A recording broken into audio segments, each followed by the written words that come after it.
a gathering place on James Island to making Folly Road more walkable. I talk one-on-one with City of Charleston Councilwoman Carol Jackson for this edition of Quintin's Close-Ups. And if you haven't already, subscribe to my YouTube channel and like Quintin's Close-Ups on Facebook. Councilwoman Carol Jackson, welcome back to Quintin's Close-Ups. Thank you. Great to be here. Oh, you're very welcome. You obviously are a councilwoman for the Charleston City Council, representing, I believe, District 12. Right. For the audience out there, can you briefly describe which part of James Island that is?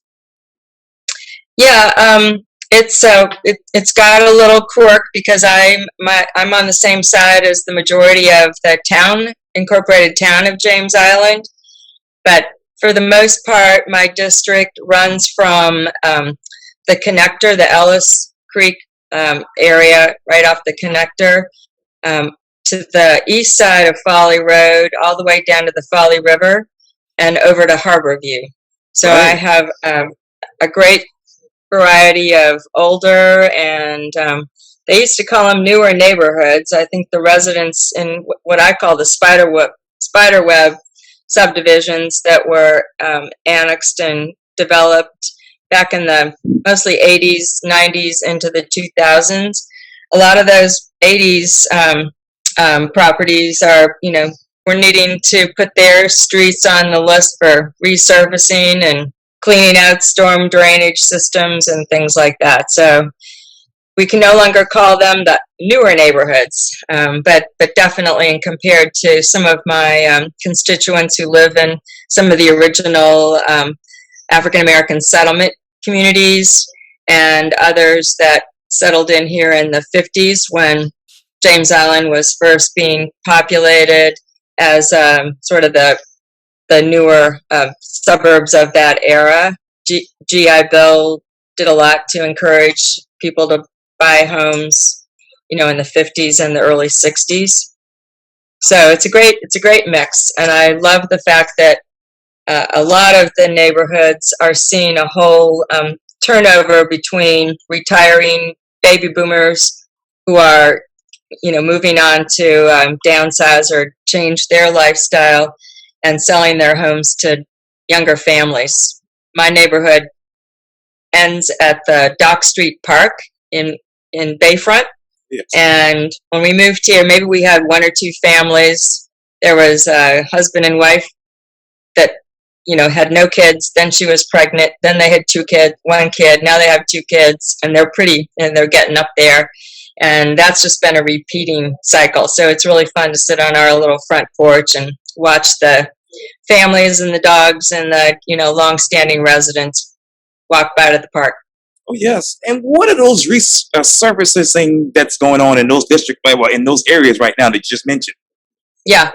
Well, I mean, it's ongoing maintenance. If we had all the money in the world, we'd be doing it more often. But, basically, roads are a mix of a very tough, hard surface of asphalt and subsurface, and then, overlay of asphalt surface. But sooner or later, when erosion occurs or, just the settlement of ground over time or a lot of traffic in any one particular neighborhood, that's when you get potholes or you see cracks. They call it alligatoring. I'm learning all those terms, that the engineers talk about. So alligatoring is a long length of like a split in the roadway that usually goes on the same grain as the road itself. So if the road's going north and south, then the alligator break would be a north-south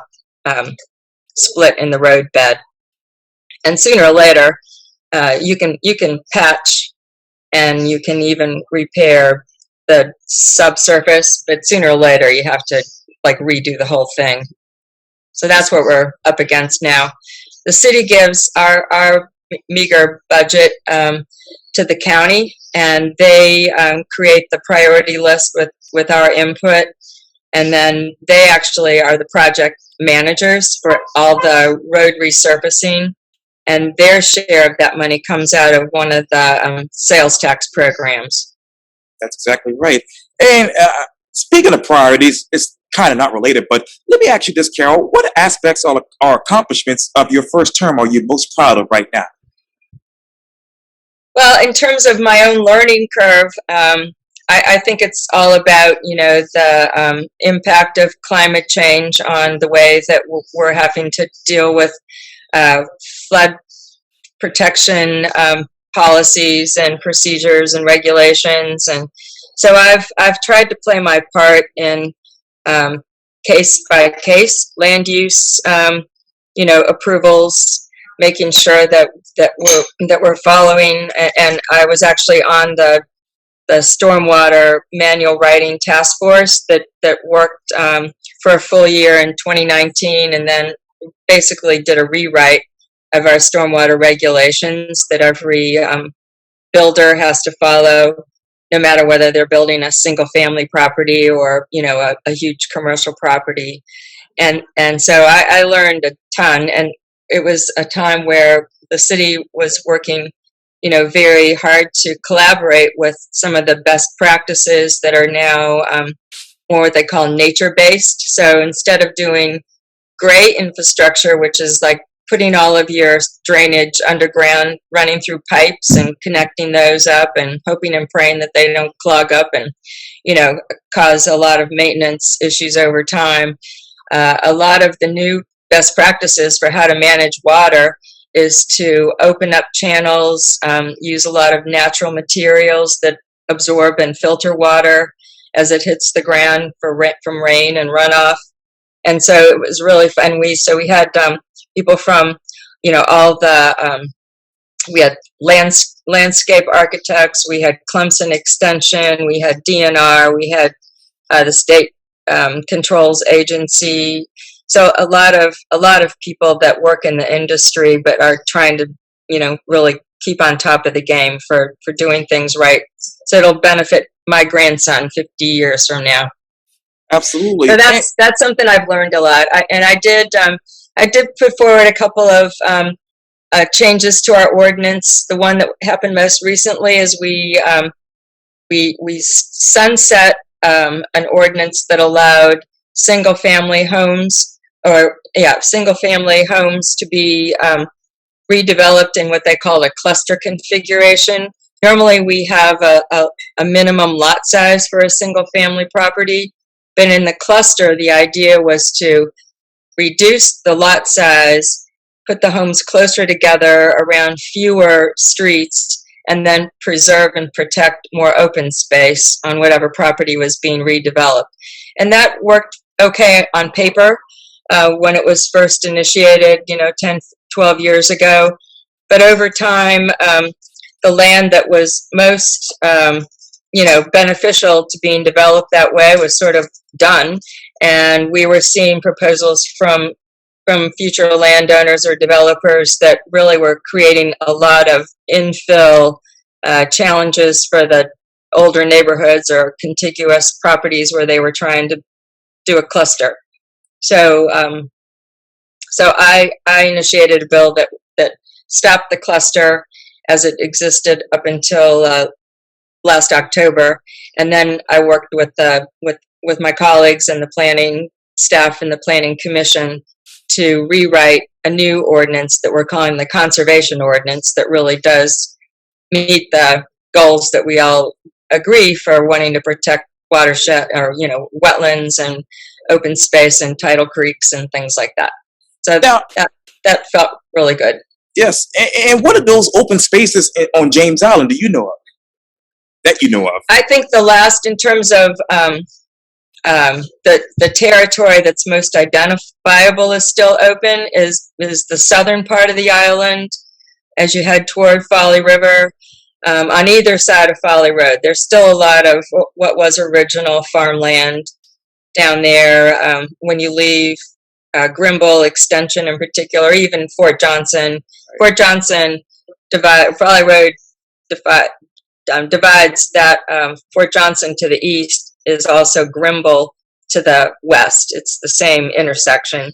And then that Grimble makes a horseshoe loop around like James Island Elementary School, comes out by the new library, and then intersects Folly Road further south. So that whole area, and then further south from there. And those properties are very at risk of flooding and the redevelopment that always takes away trees and puts structures where there's currently just open land. And anytime you do that, you've got to manage the water and provide the transportation. And so I'm very protective of what's going to happen on the south part of James Island. So, what new best practices would work for the island? I mean, I think it's going to be a little bit of everything. I don't know if you remember, Quintin, but before I moved here and retired, my career for the last 15 years before that was in nonprofit housing in Northern Virginia, but it was very similar in terms of the patterns that I've seen repeated here on a bigger scale, but still the ingredients were all the same. As an area becomes economically prosperous and viable and attractive for growth, that changes the mix of housing affordability, and so you lose the close-in housing, attainable housing. So that's what we're seeing on the peninsula, and same thing for James Island. I mean, we became property owners on the island.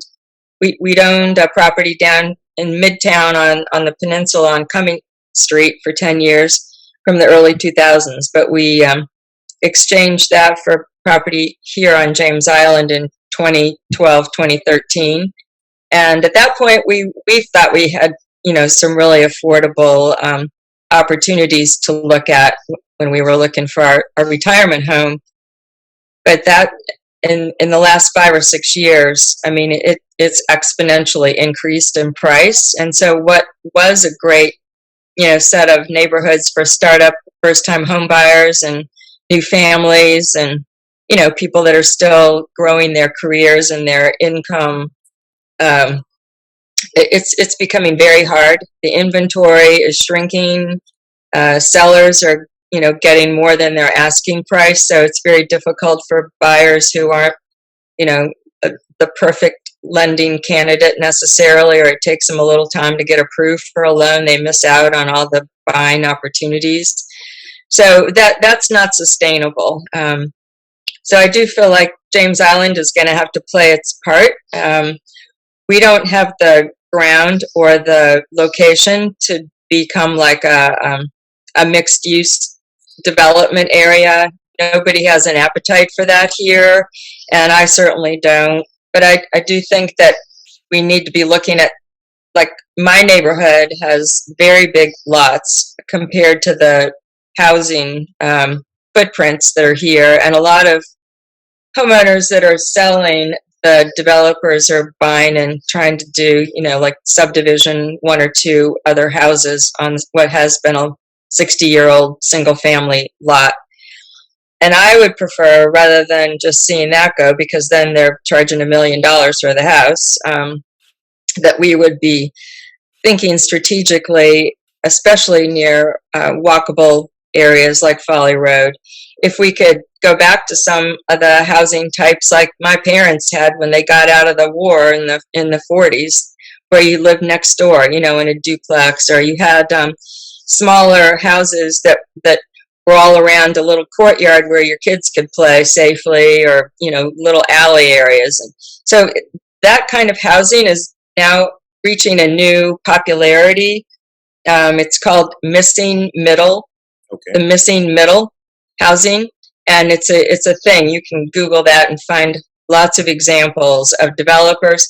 And what that means is it makes the properties themselves affordable, so that governments like ours, who don't have a huge tax base to subsidize housing for lower income earners or middle class or whoever can't afford to live where they work, the developers are pricing those smaller properties so that they can be affordable in the natural market.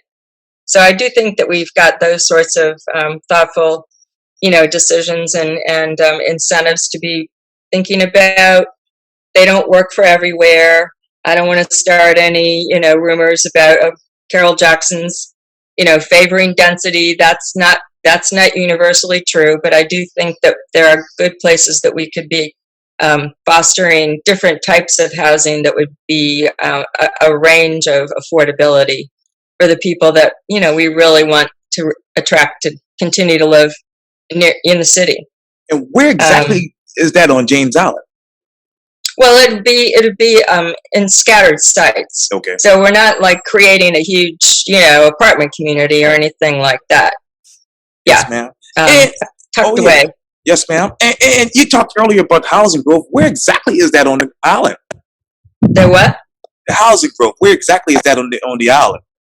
The housing growth? Yes, ma'am. Well, there hasn't really been a noticeable. There are some multifamily condos and apartments. A couple are next to each other on Maybank.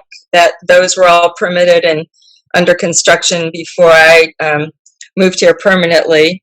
And I know that that they were very controversial. They were put into a special zoning for that kind of building style, and the city was calling it the gathering place.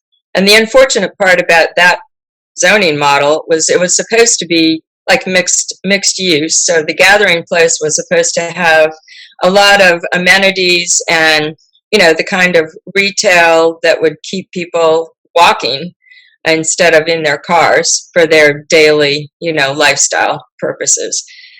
Unfortunately, they were all permitted, those two buildings were permitted during the recession or right before the recession hit.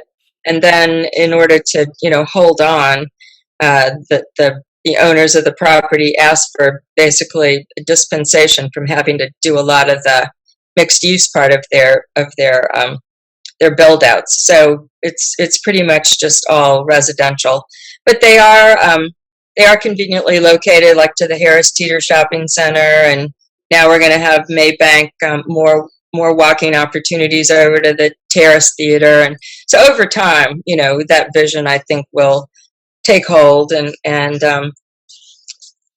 in my experience, I used to have to do affordable housing, and we would do it, in like 2 and 3 story buildings in some places. Sometimes we did townhouses and things, but usually to have a financing structure, you had to build some sort of, multiple unit property, and it was always the worst in the theoretical of, people not imagining it and not wanting to live, close to a residential property like that. Once they're up and operating and real people know real people, and, they turn out to be attractive. And anyone can disagree about, architecture and style and things like that, but cleaned up and, playing their part in a community, I think then it all becomes, sort of part of the life that goes back to normal. But I've been through a lot of those land development, contests on both sides of the table over my career. Now, let me ask you this: when will the city revisit the gathering place zoning?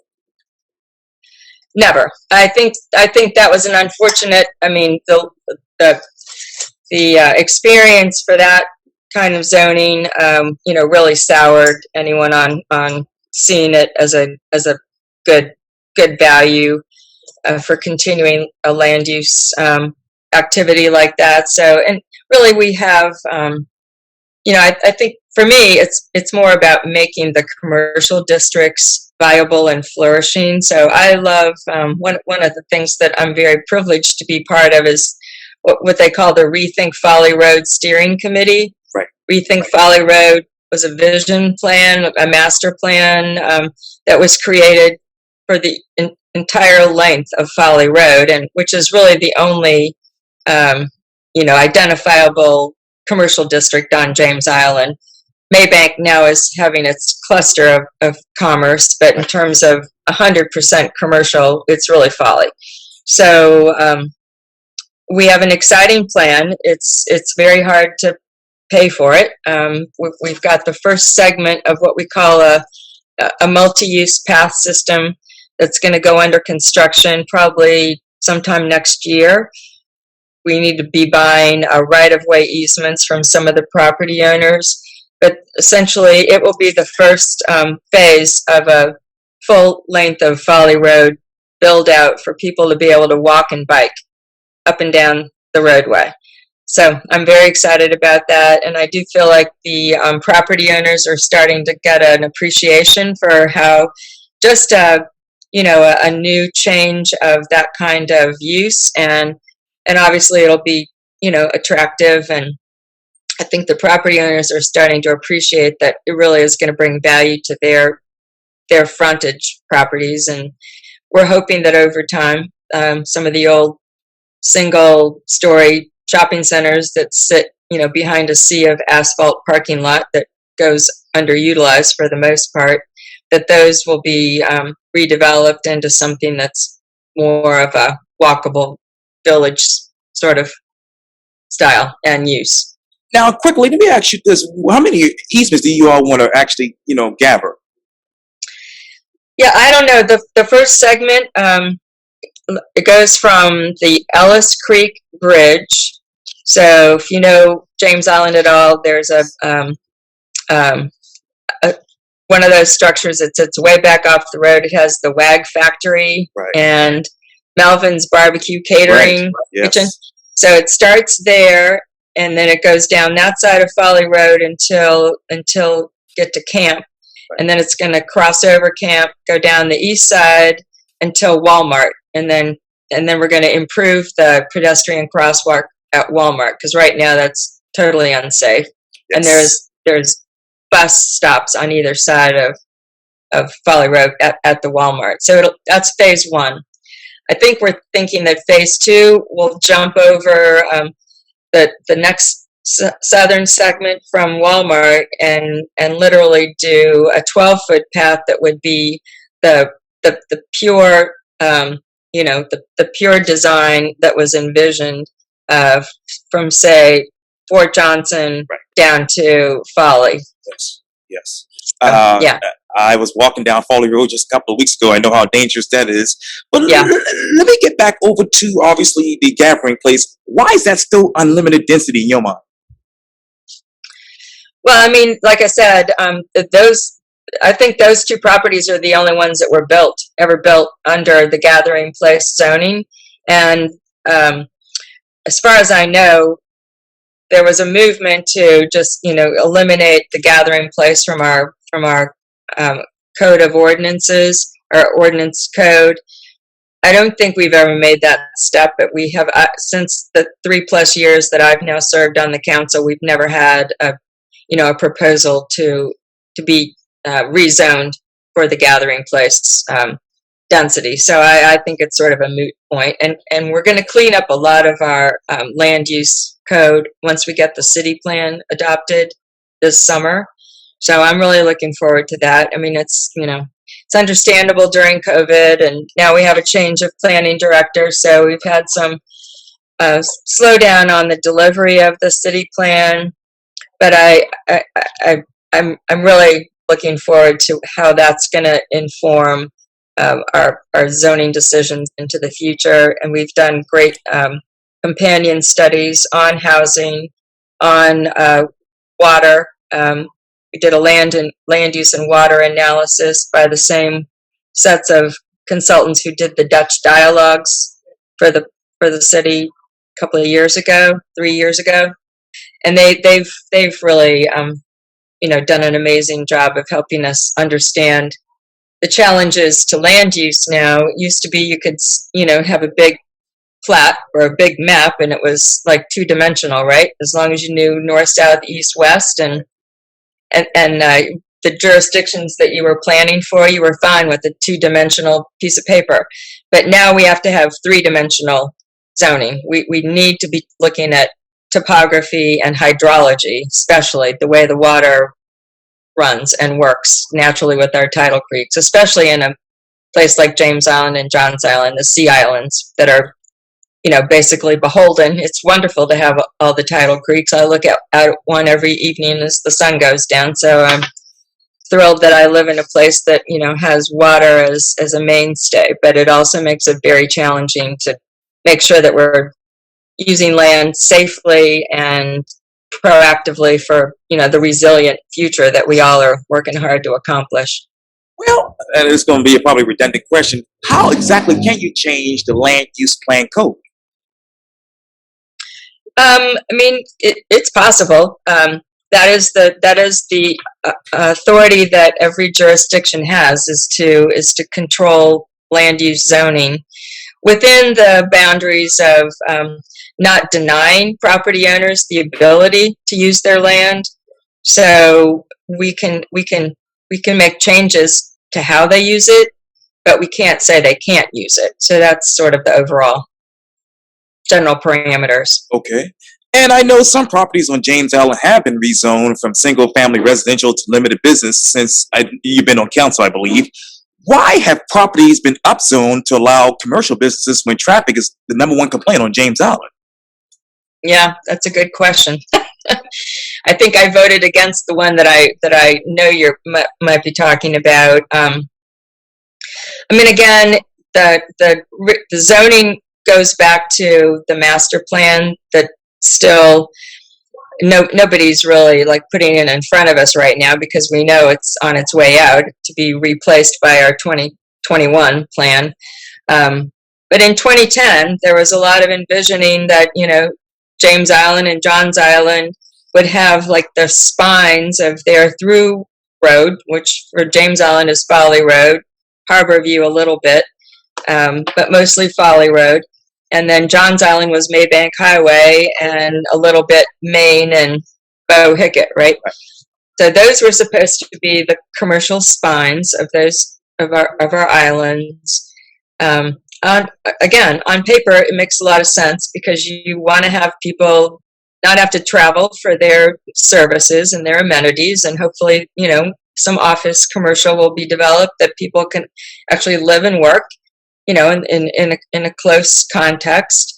But what we've found out over time was that not taking into consideration the increasing challenges that climate impact, especially, and sea level, which is sea level rise is one component of overall the impact of climate change, but it's probably the most visible one to date. Anyway, we were not taking those facts into consideration until just a few years ago when it basically slapped us in the face that we weren't going to get out from under, the kinds of major storm events and flooding and, the kinds of impacts that water without good transportation and good drainage systems brings.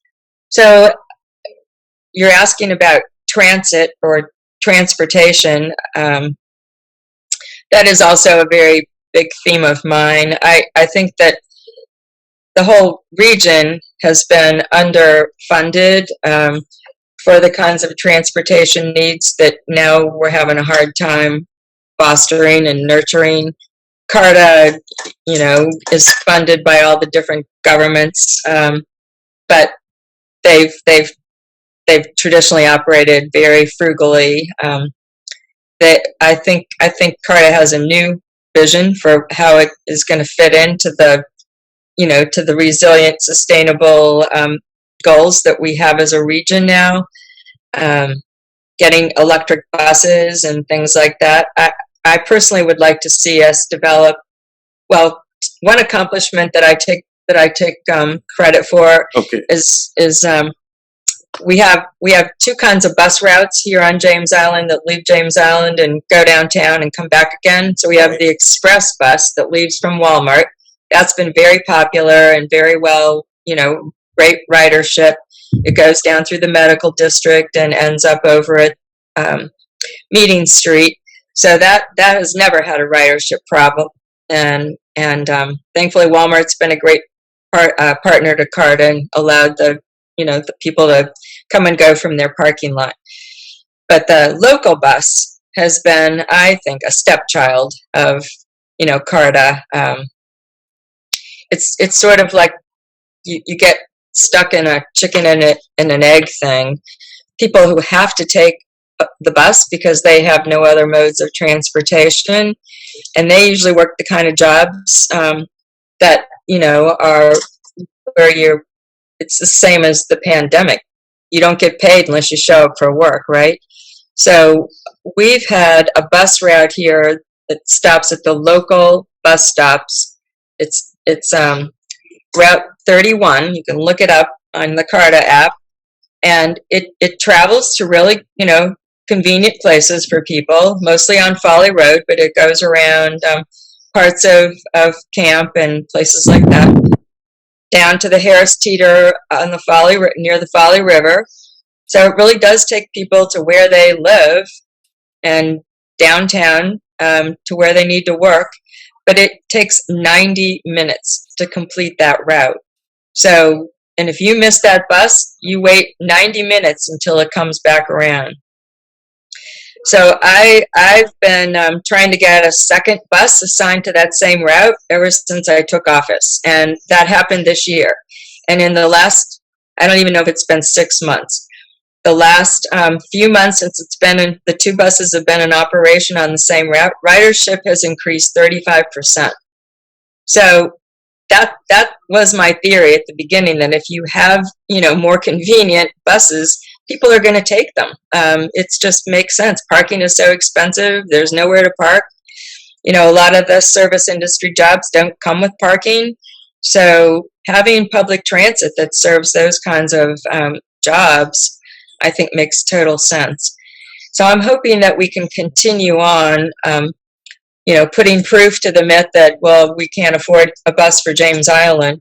I would love us to see now feeder shuttles that come out of more of the neighborhoods, because you still have to get down to Folly Road for the most part to take the bus. And, not everybody can get dropped off or has a way to do that. So I think if we had some shuttles that would leave, from the east-west directions and go down to Folly to a bus stop, that we'd see even more riders. And those are supposedly pretty, inexpensive.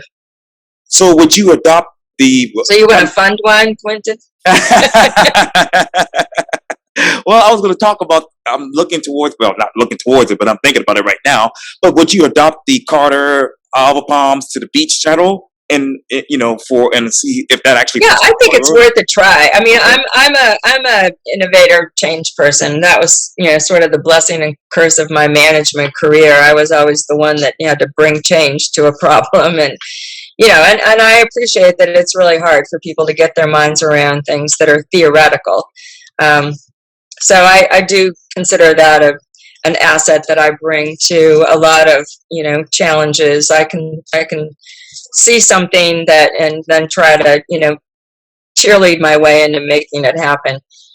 So yeah, I don't know if it's going to be that successful, but I think with the way that people are trying to conserve gas in their own budgets, and they still want to live a life that, has that kind of fun in it.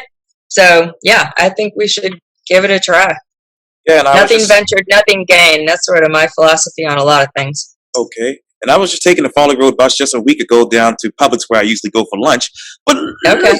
Let me stay on James Island, because right behind me here on King Street, actually, I know they developed it just last summer during COVID, but obviously you see 5Gs popping up around the town. What is the city plan for 5Gs on James Island? Well, I mean, if it's in the city, we would regulate a proposal for a 5G installation. As far as I know, we haven't had any applications for that. I'm beholden, thankfully, to one of my own constituents, a woman named Karen Beard, who is a ferocious advocate for worrying about 5G installations around anywhere, neighborhoods and schools and playgrounds where young children are likely to be.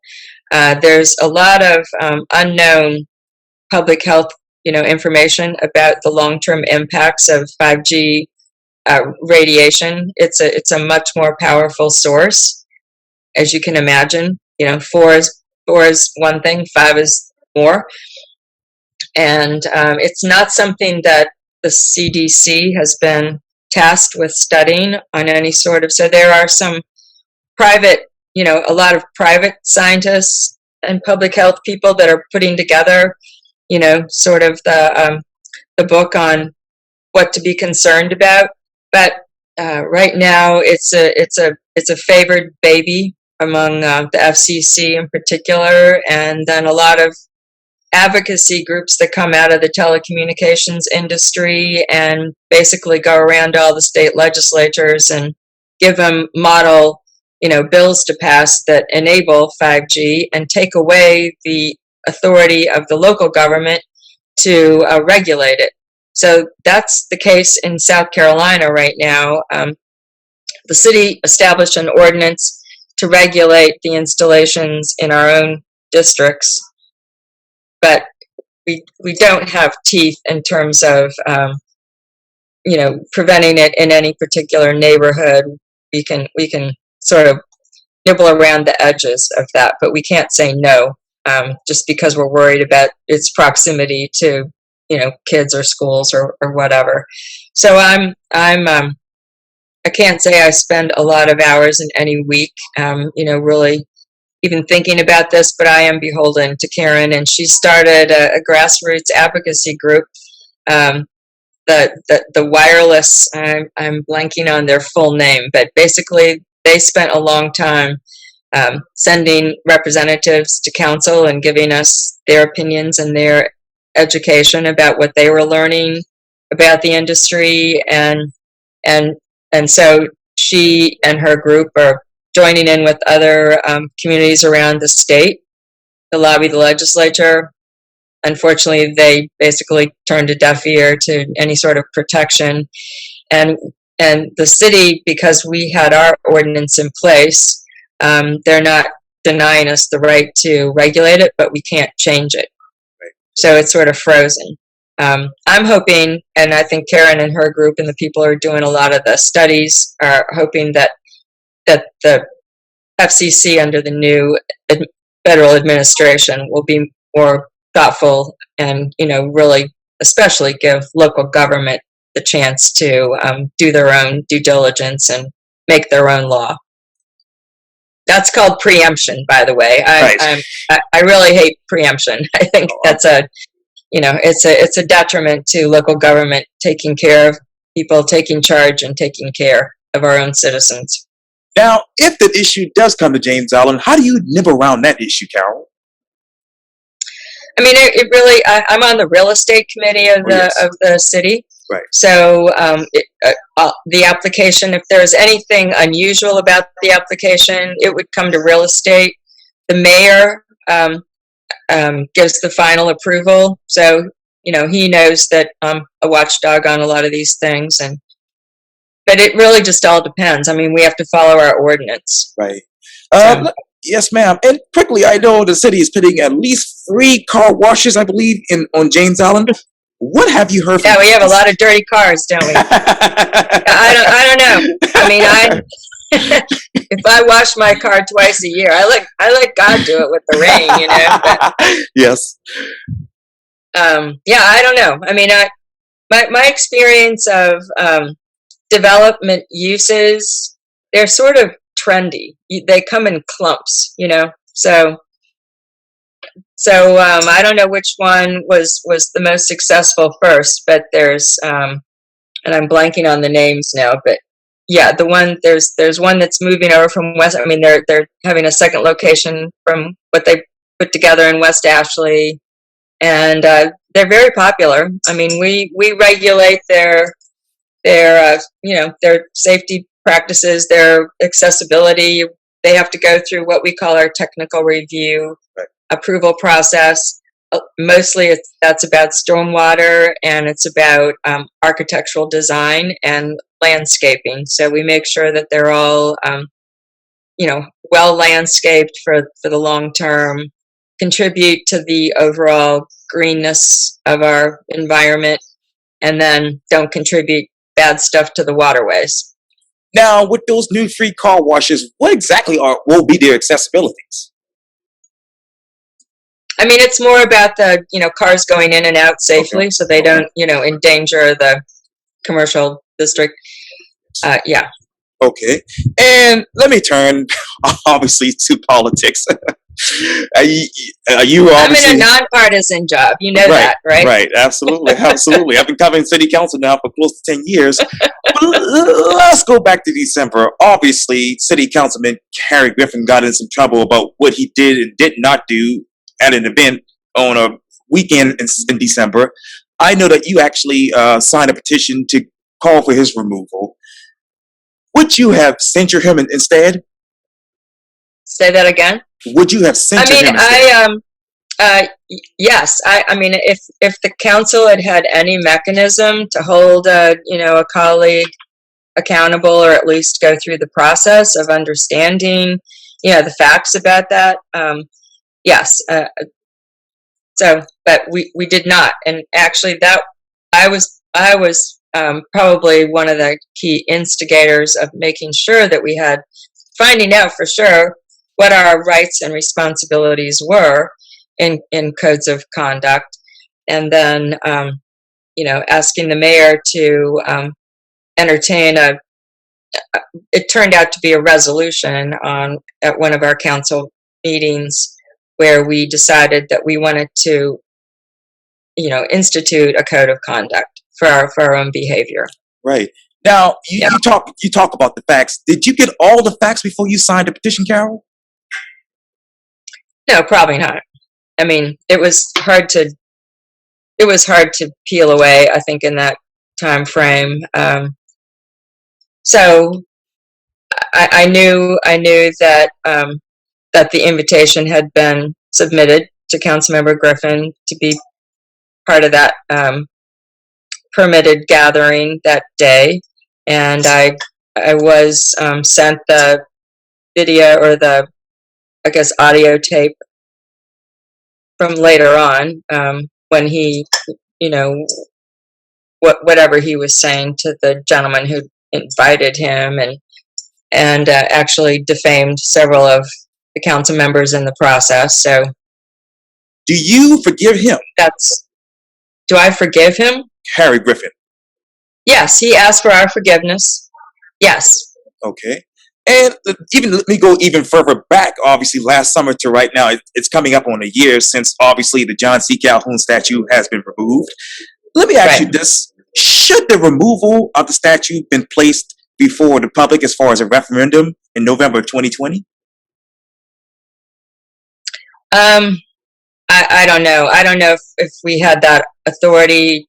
To my memory, we never, considered making it a referendum. So, and I don't think the legal office ever weighed in. Maybe they talked to the mayor about it, but I never heard a conversation from our corporate counsel's office about whether we even had the authority to initiate a referendum for something like that. Now, I thought it was a responsibility of the leadership as representatives of our elected, as an elected representatives of our constituents. Now, where exactly, Carol, did this money come from to remove the column and the pedestal of the statue? I'm not sure about the pedestal. The statue itself was paid for by anonymous donors, and to be honest, I don't remember the source for the pedestal. Now, did they know they were going to actually remove the statue and do other things afterwards? Did who know? I mean, we the anonymous voted donors. on it. Yes, I remember that. Yeah. I mean, we voted as a council, and then I don't know if the donors had come forward before that or after that. Okay, but then what was the bid part package for the removal of the monument and the base? Say that again? What was the bid package for the removal of the monument and the base? I think the statue itself was $130. I mean, $130,000, and I don't remember the base, to be honest. It should be in our Ways and Means minutes. Okay. And do you know how much additional funding was paid to the company, potentially tax dollars, to remove the pillar of the statue? No, and like I said, that would be in our ways and means Okay. minutes. And let me turn over, obviously, back to COVID. You mentioned that a little bit during this interview. I know the mask ordinance was dropped a few weeks ago. Have the number of cases for COVID dropped in your district since the mask ordinance has been obviously lifted? Unfortunately, we don't get statistics for just the city, or that. I mean, we've done our best to extrapolate for the city, but certainly not by voting district. So, and I've never seen any for all of James Island in particular. I think yes, we've continued to see a decrease in the overall statistics. I mean, I'm hoping for the best. I really do feel like, I'm vaccinated. My husband and I were privileged to be able to sign up back in February. So by February 24th, we'd had our second shot, Pfizer, and we were, had our full set of antibodies, according to the scientists, 2 weeks later. And we were invited to go and stay with some friends in Florida. The opening of, or the spring break, we're former Northern Virginia residents, so we root for the Washington Nationals. Love the and Nats. they were playing in West Palm Beach on a shortened spring training season. That's so right. our That's friends had a whole house. They had rented that over a year ago and weren't able to do it in 2020. And then the other friends they were going to go with backed out for 21 for a variety of reasons. So they had a whole big house. So we packed our car and drove to Florida. So that felt fabulous, I have to say. Yeah, absolutely. And I'm going on the honor system. I do tell people that I'm vaccinated when I stand next to them. And usually I'm still wearing my mask, like in a grocery store. Sure. We went to Costco for the first time in a long time today, and I wear my mask just because I don't want people to have to be concerned. But if I'm standing next to somebody in the grocery line and we're standing there for 10 minutes, I'll take mine off and tell that person I'm vaccinated. And usually they'll tell me the same. Yes. So. Now, Carol, going back to obviously when the mask ordinance was issued to right now, what would you all have done differently? Did you think the mask ordinance was too much or just right?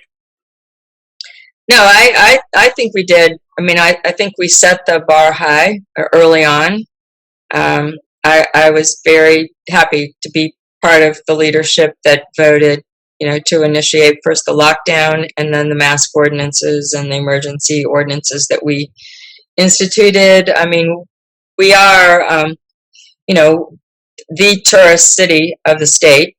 And so I do feel like we had to set, those sorts of examples for people that needed to feel safe, who live here, and and make sure that there were regulations for people who are still trying to visit, and also send the message to the visitors that I have friends who come and go from like New England, Vermont in particular, New Hampshire, and places like that, and they were requiring people to quarantine even as recently as 6 months ago. So okay, I think we did well, especially considering, our governor wasn't really feeling it. So, and I know that obviously, you just mentioned this also in the interview, but let me get to the end of this because you just mentioned like, hey, you've been on council for 3.5 years now. You are up for re-election this fall. Are you going to consider another term? Sure, I'm considering it. What will bring you to a yes? I don't know. My husband, my kids, my God, talking to people that, have helped me out over the last 3 years. This is not a job you do by yourself. So I try to be, like the bad cop voice if I have to be. I mean, I've had a lot of good dialogues, I hope, from people who've written to me. Not all of them are, in my district. I usually try to write back to whoever writes to the council, as long as they give us a name and a way to write to them. And I've had a lot of good dialogues on both sides of a lot of issues. The Calhoun statue was one. The Confederate flags is one. The whole COVID management is one. And I really respect people's opinions. I think we all learn by getting involved and being active. Right before I came in to sit down with you, the reason I had to powder my nose is I was sweating out in a neighborhood for an hour where they're very unhappy that this is a subdivision that was activated in 1983, and the developer was required to build in an open ditch drainage system, which he did in order to get the lots permitted for sale. But over the years, there's not been any money to maintain those systems, and so most of the people who live in this neighborhood never even knew that they had a drainage system going through the right of way of their front yard, because it was like a little gentle dip in their yard as they walk down to the street. And we've done reconstruction of the ditch system, and it's shocking to people to come home from work and see a dugout trench that's bare dirt. So I went out, and I couldn't say that I was going to be able to make them happy, but I was there to listen, and I understand their concerns, and we're going to try to factually respond to some of their, true concerns that I think do have some answers. We can't repipe their whole neighborhood, and honestly, that's not a good, drainage theory now, because pipes clog up, and it's very hard to maintain them over time. And so it really is a maintenance, headache that most communities like ours can't afford to pay for. So it's much better to have a hybrid system where you have a lot of open channels that end up combining in with the pipes that need to go into the roads and out to the marsh. So anyway, I took a lot of heat today, literally. It was great to be out in the sun. And I told the people if I were the fairy godmother, I'd be trying to make them happy, but I really can't, to the extent that they would probably like to be satisfied. Anyway, that's the way I try to do my set of responsibilities, living into what people have to tell me, saying what I can and can't do, and hoping I make a friend, or at least a empathetic constituent along the way. Now, you talk about obviously listening and dialogue. Let me take you back to last May. Obviously, we talk a lot about the Memorial Day riots.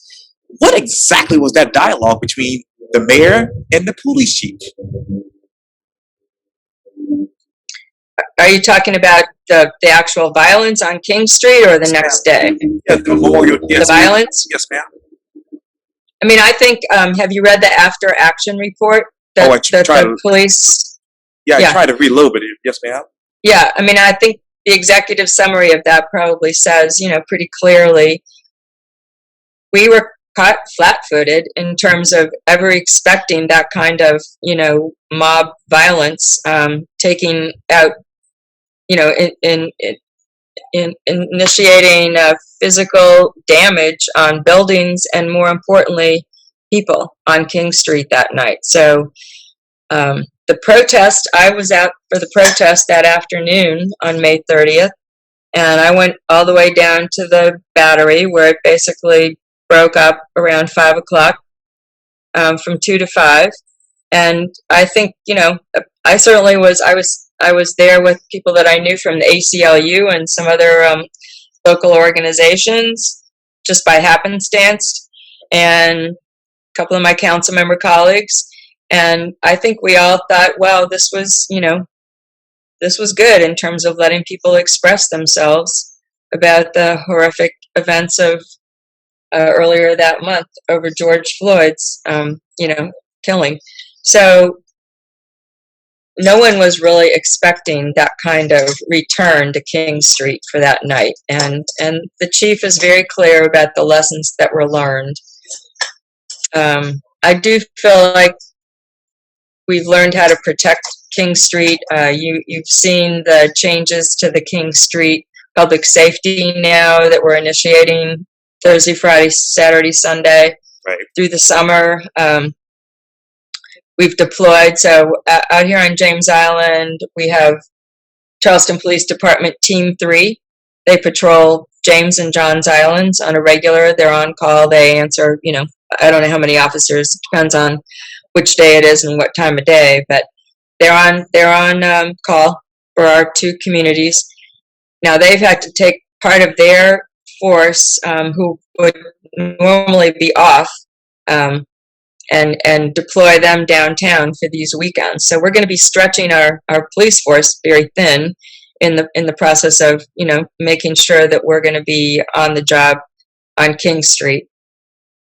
Now, I have equal concern, Quintin, for people who continue to need and want and have the leadership gifts to organize peaceful gatherings and protests in the support of things that are going to continue to happen in our world and in our community.